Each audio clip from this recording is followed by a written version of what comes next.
Ladies and gentlemen, I have to admit, quite personally, that I've been waiting for this next session. The guest of the next session is the person who, at some point, had a choice. Like many people who work in the film industry, she could focus on soap operas, she could produce films with any plot. Instead, she decided to touch on some of the most difficult, challenging topics. I'm quite sure every single one of you here in this audience has watched at least one documentary by Ewa Ewart. Please welcome her.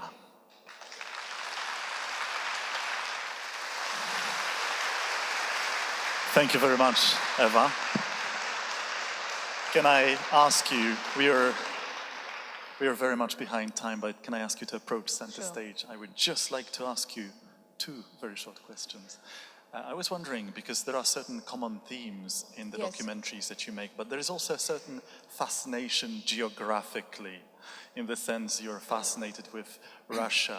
Well, I mean, it was actually an imposed fascination on me, because as it happened within the BBC and within my team that I was working with, I happened to be the only Russian speaker. Therefore, whenever there was an important story going on that could be turned into a documentary in Russia, I was always an obvious choice and I was always an obvious target. So sometimes, I have to say, I went to Russia more times than I would have wished for. But in terms of geography, I actually was quite lucky and quite happy to be able to go around the world to many faraway countries. And I made documentaries in places that couldn't have been more apart.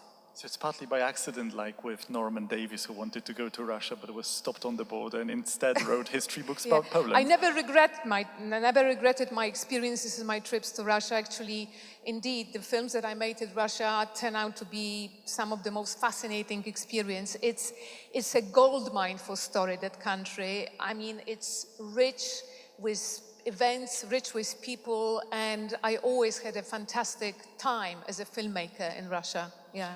Speaking of gold mines, could you share with us your most inspiring experience with other documentary filmmakers? Is there a single towering figure? Well, yes, I'm being asked if I have a guru. Well, let me put it this way.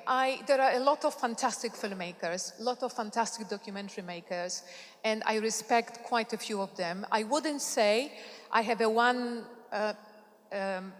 guru that I rate more above the others. As I said, I followed quite a lot, and I always try to learn from them. I think that this is a kind of industry I'm in, that we always keep learning from each other and looking, well, how did she cope with that subject? How did he cope with that subject?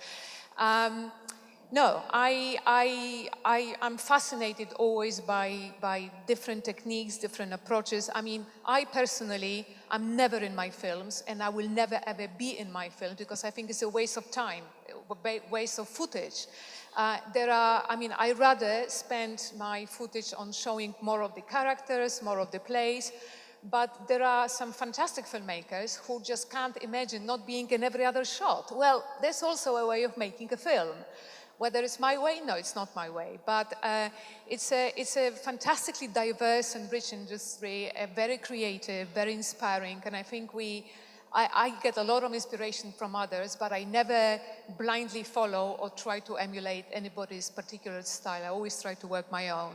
Well, Woody Allen and Quentin Tarantino, to say the least, might well, disagree with you about the waste of footage. Yeah, I'm not in that league. Well, that's very well. I mean, and there are like sort of documentary makers. I don't want to quote the names because I don't think it would be fair. Who take on some of the most controversial issues in their films, who, in the course of making their films, manage to offend some really important people and annoy some really important people.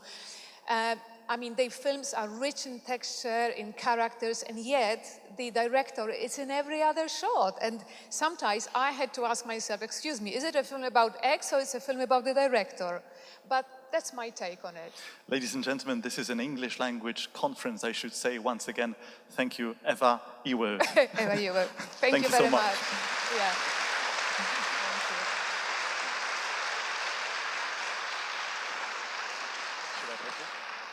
Thank you.